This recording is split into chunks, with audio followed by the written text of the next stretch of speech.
Bismillah, Alhamdulillah. Assalamualaikum warahmatullahi wabarakatuh. Langsung kita lanjut ke bab 6, anggaran biaya overhead pabrik. Seperti yang sudah Ibu sampaikan di bab 5, bahwa kalian penting untuk mencatat segala teori dan hitungannya. Karena apa? Karena Meet-nya open book, bukan open handphone. Oke, Oke, kita langsung saja. Jadi teman-teman, di perusahaan industri atau yang biasa kita kenal dengan manufaktur, manufaktur itu adalah perusahaan yang memproses bahan mentah atau bahan setengah jadi menjadi bahan jadi. Intinya dia perlu melakukan suatu proses produksi barang sebelum barang itu dijual. Beda sama perusahaan dagang. Kalau perusahaan dagang itu kan dia beli dari supplier, misalnya beli Indomie. Terus dia jual lagi eceran di warungnya. Nah, itu namanya perusahaan dagang. Nah, di perusahaan manufaktur itu teman-teman ada suatu proses yang harus dilalui perusahaan yang namanya proses pengolahan bahan mentah menjadi bahan setengah jadi atau bahan jadi. Itu yang dinamakan perusahaan industri atau manufaktur. Jadi menyiapkan proses bahan yang siap untuk dijual di pasaran. Nah, jadi dalam proses pengolahan bahan mentah itu ada beberapa elemen-elemen biaya yang terlibat di situ. Kayak biaya bahan baku langsung, direct material cost, biaya tenaga kerja langsung, direct labor cost. Kemudian ada biaya overhead pabrik, factory overhead cost. Nah, biaya bahan baku langsung dan biaya tenaga kerja langsung itu dikelompokkan ke dalam biaya langsung atau direct cost yang itu adalah biaya utama atau namanya prime cost. Sedangkan yang lagi kita bahas ini, anggaran biaya overhead pabrik ini itu adalah biaya produksi yang terjadi dari departemen produksi yang selain atau artinya nggak masuk ke dalam biaya bahan baku langsung dan biaya tenaga kerja langsung gitu. Termasuk biaya tenaga kerja yang ada di departemen lain. Intinya gini, eh, biaya BOP ini atau biaya overhead pabrik ini, teman-teman, itu adalah biaya yang muncul dari pemakaian bahan tambahan. Bahan tambahan.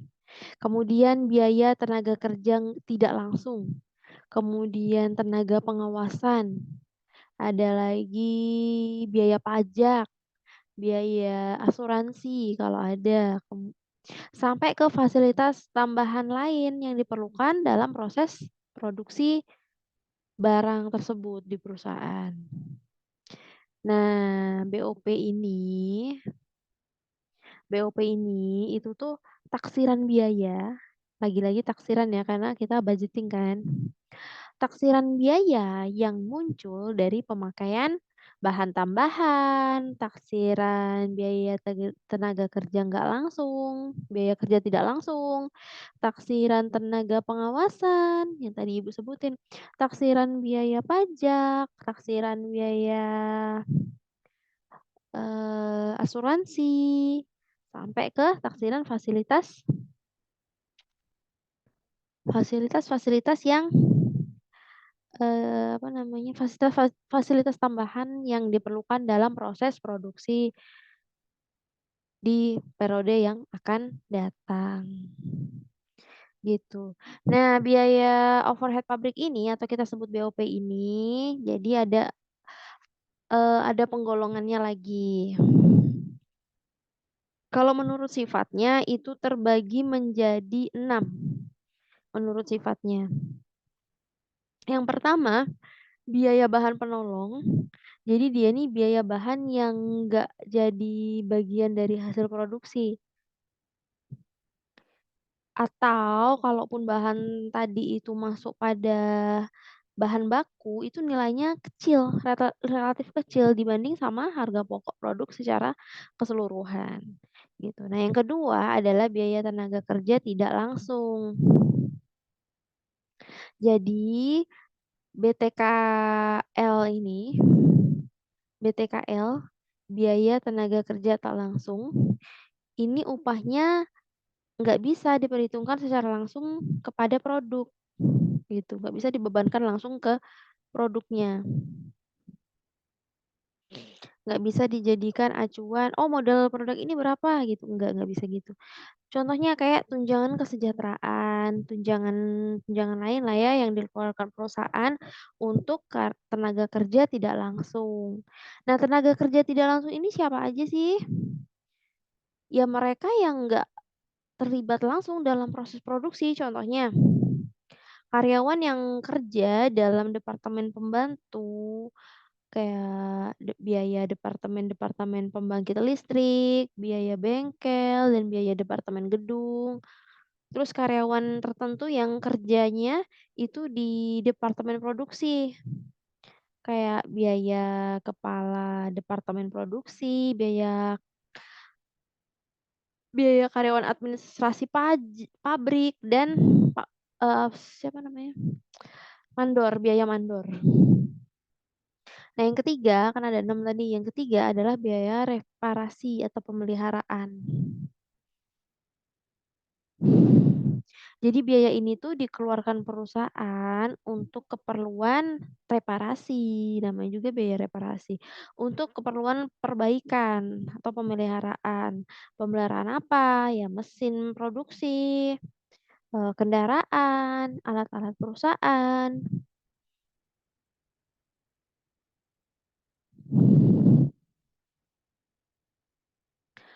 Eh, Contohnya kayak biaya spare parts, suku cadang mesin-mesin, biaya factory supplies, biaya bahan habis pakai kendaraannya, kemudian biaya laboratorium kalau ada, kemudian biaya pemeliharaan bangunan pabrik gitu. Terus yang keempat ada yang namanya biaya yang timbul sebagai akibat penilaian aktiva tetap. Contohnya kayak biaya depresiasi. Udah belajar kan biaya depresiasi itu apa? Kayak depresiasi bangunan pabrik, depresiasi mesin-mesin, perkakas laboratorium, alat kerja, dan aktiva tetap yang digunakan pabrik. Yang kelima itu ada biaya yang timbul karena sebagai apa namanya? Sebagai akibat berlalunya waktu. Artinya gini, contohnya kayak biaya asuransi, ya kan, biaya asuransi gedung, biaya asuransi mesin-mesin, biaya asuransi kendaraan, biaya asuransi kecelakaan karyawan. Nah, itu akibat berlalunya waktu, gitu. Ketika jatuh temponya sudah habis, ya sudah.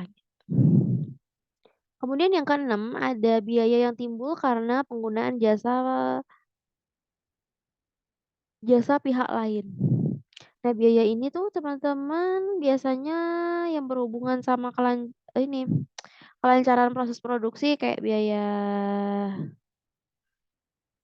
listrik, biaya air, biaya asuransi gitu. Kemudian BOP ini diklasifikasikan lagi berdasarkan perilakunya yang ada hubungannya dengan perubahan volume produksi. Nah, ini terbagi lagi menjadi 3. Yang pertama BOP tetap atau Fixed Factory Overhead Cost. Jadi ini tuh BOP-nya nggak bakal berubah meskipun terjadi perubahan tingkat atau volume produksi. Mau kita produksi bingke 1.000, mau 2.000, mau 3.000, ini BOP ini nggak bakal berubah. Dia tetap segitu aja terus. Contohnya, biaya penyusutan gedung, ya kan? Nggak ngaruh kan? Oh, hari ini bulan ini produksi bingke banyak banget meludak sampai 2.000 pieces per hari. Nggak bakal ngaruh sama biaya penyusutan gedung. Nggak bakal ngaruh sama pajak bumi dan bangunan pabrik. dan amortisasi paten gitu. Yang berikutnya, kalau menurut perilakunya tadi ada 3, tadi yang pertama, kemudian yang kedua, itu ada yang namanya BOP variabel. Variable Factory Overhead Cost. Nah, biaya overhead pabrik ini bakalan terpengaruh dengan adanya perubahan tingkat volume produksi. Kalau tadi BOP tetap mau seberapa banyak produksinya nggak bakal ngaruh. Nah, ini ngaruh. Contohnya biaya listrik, ya kan? Ngaruh nggak? Ngaruh. Biaya bahan bakar, uang lembur, pasti ngaruh dong. Semakin tinggi kita memproduksi, ya Allah lupa lagi namanya, bingke, maka semakin tinggi juga biaya listriknya, biaya bahan bakarnya, uang lemburnya gitu kan. Nah, kemudian yang berikutnya yang ketiga ada BOP semi variabel. Jadi, BOP ini mengandung unsur tetap dan juga mengandung unsur variabel. Nah, loh. Atau biaya yang terpengaruh adanya perubahan tingkat sama volume produksi. Jadi dia tuh terpengaruh. Kalau volumenya naik, turun itu berpengaruh. Tapi perubahannya itu enggak sebanding dengan perubahan volume produksi. Contohnya PPh karyawan yang ditanggung perusahaan. Nah, kemudian biaya pemeriksaan mesin enggak sebanding sama volumenya.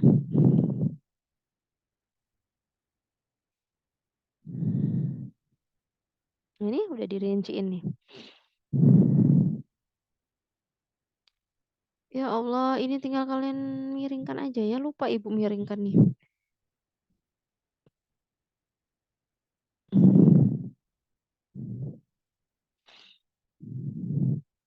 Jadi,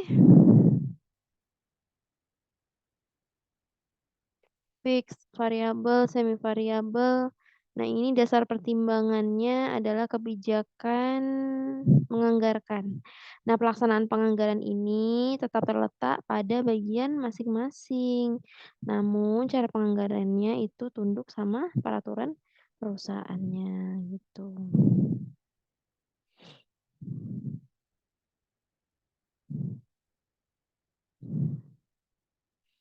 Kemudian gambar yang kecil terbalik melintang ini, silakan dibalik sendiri. Ini adalah contoh penggolongan BOP perusahaan tekstil. Di situ kalau kalian lihat ada jenis-jenis biaya, ada bahan penolong, BOP langsungnya contohnya kalau bagian pemintalan berbagai bahan penolong, bagian pentenunan, bagian finishing, apa aja yang termasuk di bahan penolongnya. Tenaga tidak langsungnya, depresiasinya, biaya lainnya. Nah, itu bisa kalian baca sendiri. Kemudian berikutnya adalah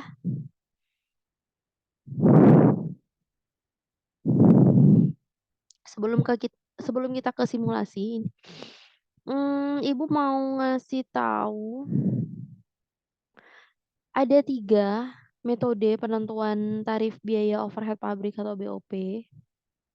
Yang pertama itu tarif tunggal atau plain white rate. Kemudian tarif tunggal itu artinya perusahaan hanya menggunakan tarif BOP untuk pembebanan BOP ke pesanan maupun produknya dari awal sampai akhir proses produk jadi.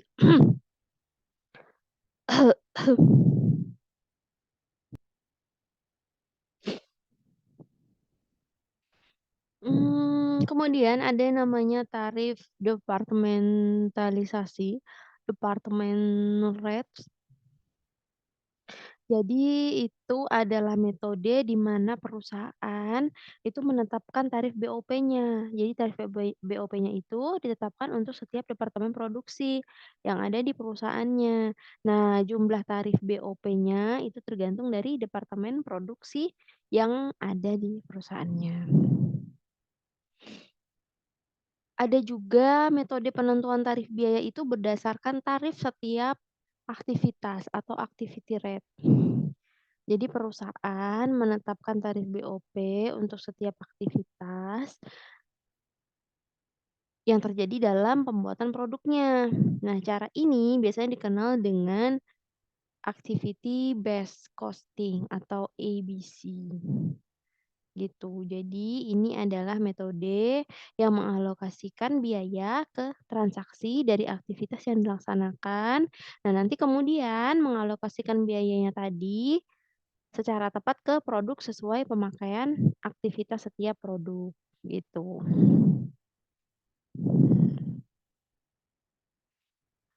Eee,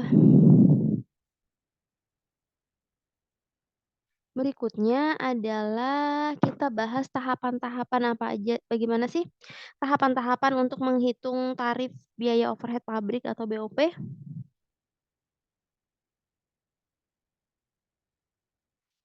Jadi tahap-tahap ini kita perlukan untuk mempermudah kita menyusun anggaran BOP. Yang pertama harus kita susun dulu anggaran BOP-nya. Kita harus buat dulu anggarannya berdasarkan pada berdasarkan pada volume kegiatan yang akan dilaksanakan di masa yang akan datang, gitu. Tentunya harus memperhatikan ini ya, tingkat kapasitas yang dipakai sebagai penaksiran BOP, gitu.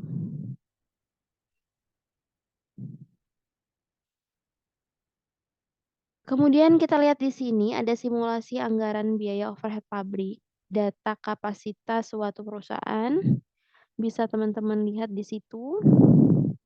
Ada tingkat kapasitas, jam mesinnya, BOP biaya tetap, biaya variabel, itu semuanya dalam ribuan rupiah. Lalu teman-teman diminta untuk menghitung berapa sih tarif BOP pada masing-masing tingkat kapasitas, dan jika jam sesungguhnya dan BOP sesungguhnya itu sama dengan estimasi pada kapasitas yang sesungguhnya, maka berapakah jumlah pembebanan, lebih atau kurang BOP pada tingkat kapasitas.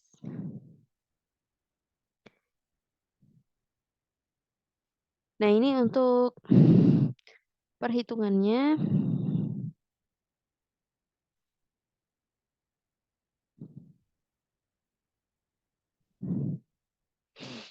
Jadi tinggal dimasukkan saja angka-angka di situ. Sudah ada di soal. BOP tetapnya berapa, BOP variabelnya berapa, tinggal kalian cocokkan.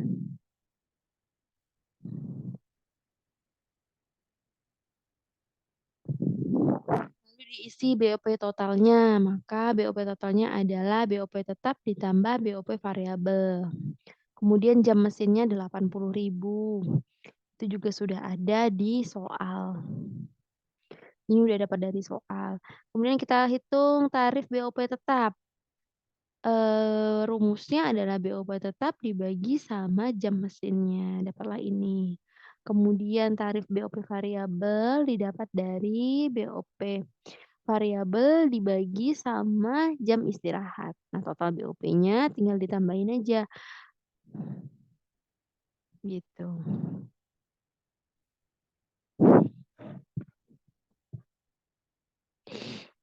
Dibagi ya, sorry.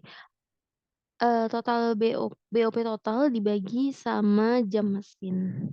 Begitu juga dengan perhitungan pembebanan lebih atau kurang biaya overhead pabrik.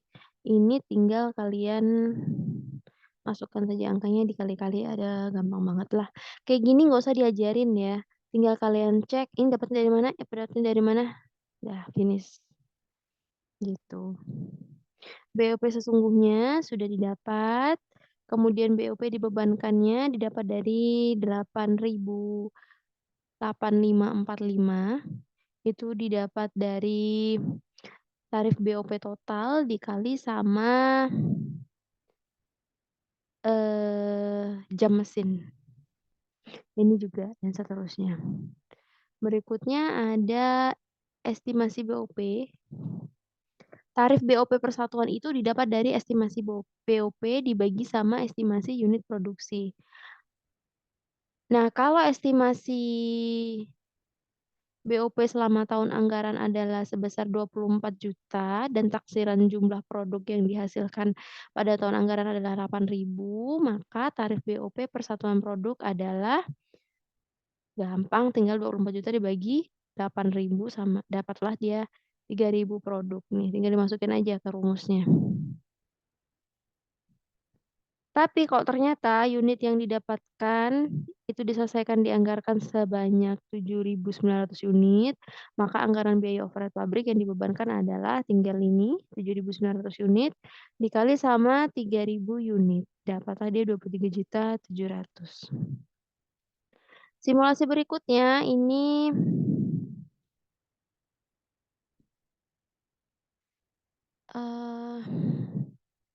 bentar Ibu kayaknya ada lupa melewatkan sesuatu.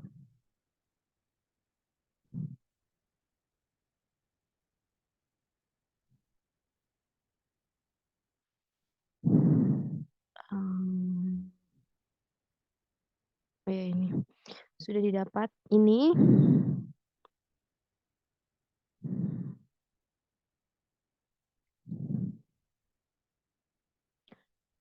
estimasi BOP selama tahun anggaran adalah sebesar 24 juta, kemudian taksiran biaya bahan bakunya itu adalah 96 juta, maka berapakah persentase BOP dari biaya bahan baku? Maka didapatlah estimasi BOP selama tahun anggaran dibagi sama biaya bahan baku tahun anggaran, dapatlah dia 40% dari biaya bahan baku yang dipakai.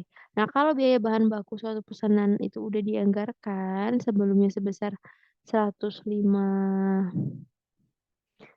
105 juta, maka pembebanan BOP perusahaan ini adalah 105 juta dikali 40% sama dengan 42 juta.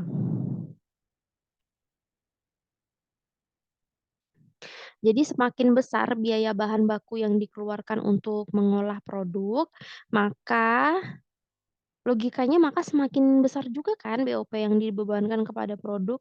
Nah, metode ini jarang diterapkan sama perusahaan. Hal ini disebabkan karena apa? Karena pada suatu produk tertentu ada kemungkinan nih terbuat dari bahan baku dengan harga yang super mahal. Sementara produk-produk lainnya itu ada yang terbuat dari bahan yang lebih murah. Nah, makanya kalau pengerjaan kedua produk tadi itu secara bersamaan, maka produk dengan bahan baku yang mahal itu akan, nerima beban BOP kan yang lebih tinggi. Nah, sedangkan kalau produk dengan bahan baku murah itu akan menerima beban BOP yang lebih murah, gitu. Berikutnya, biaya tenaga kerja.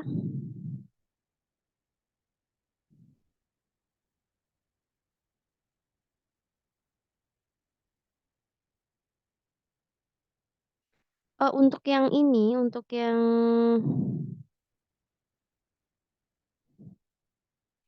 ini, pakai yang rumus ini tuh lebih cocok digunakan untuk perusahaan yang dia tuh hanya memproduksi satu jenis produk aja, makanya pembebanan BOP-nya bisa dilakukan dengan sederhana dengan rumus ini, gitu.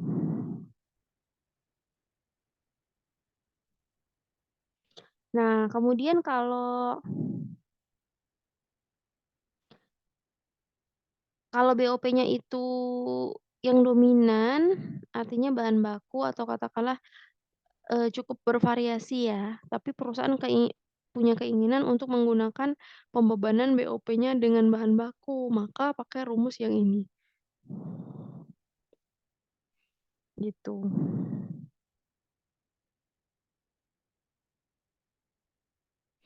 Berikutnya,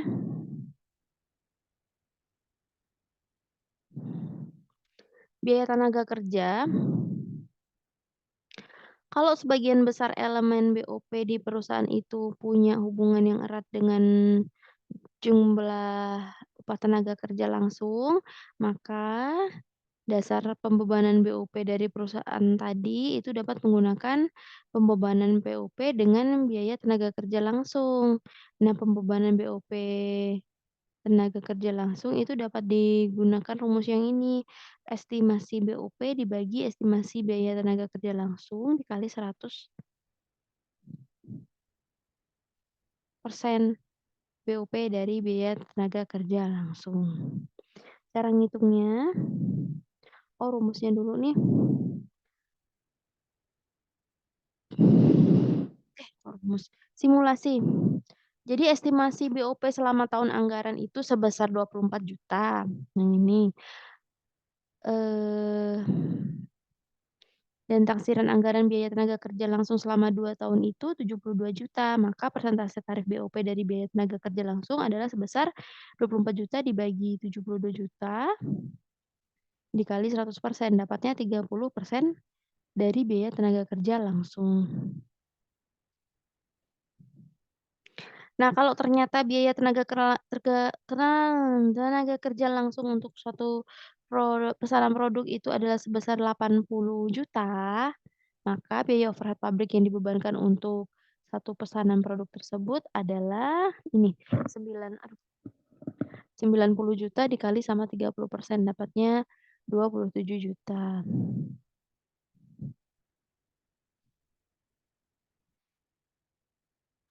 Kemudian kita masuk ke jam tenaga kerja langsung. Kan ada keterkaitan tuh antara biaya tenaga kerja langsung dengan jumlah jam kerja langsung. Nah, BOP ini dapat pula teman-teman kita bebankan atas dasar jam tenaga kerja langsung. Nah, pembebanan tarif BOP-nya ini dapat dihitung dengan cara estimasi BOP dibagi dengan estimasi jam tenaga kerja langsung sama nah ini, dapatlah ini. Di situ dilihat bahwa estimasi BOP selama tahun anggaran sebesar 24 juta, maka 24 jutanya itu dibagi sama 4.000 jam. Ya, sesuai dengan rumus dapatlah Rp6.000 per jam. Nah, kalau ternyata jam kerja langsung untuk suatu pesanan produk adalah selama 3.800 jam, maka pembebanan biaya overhead pabrik yang dibebankan itu tinggal dikali aja 3.800 dikali 6.000.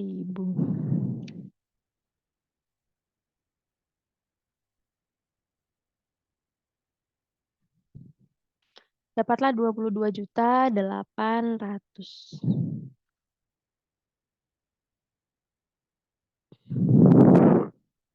Kemudian kita berdasarkan jam mesin, ini yang berdasarkan jam mesin. Kalau BOP-nya itu beroperasi dengan waktu penggunaan mesin, misalkan bahan bakar atau listrik itu kan digunakan untuk menjalankan mesin-mesin. Nah, maka dasar pembebanan BOP itu dapat digunakan dengan pembebanan jam mesin. Tarif BOP-nya dihitung dengan estimasi BOP dibagi estimasi jam kerja mesin. Gitu. Nah, contohnya kayak gini. Simulasinya tadi berdasarkan simulasi tadi bahwa estimasi BOP selama tahun anggaran sebesar 24 juta, 24 juta dibagi anggaran jam kerja sebesar 12.000, maka dapatnya 2.000 per jam mesin. Nah, jika jam mesin untuk suatu pesanan produk ternyata sama dengan 1.500 jam, maka biaya overhead pabrik yang dibebankan pada produk tersebut adalah 10.500 jam dikali 2.000 sama dengan 21 juta. Udahlah itu ya lah. Terima kasih atas partisipasinya.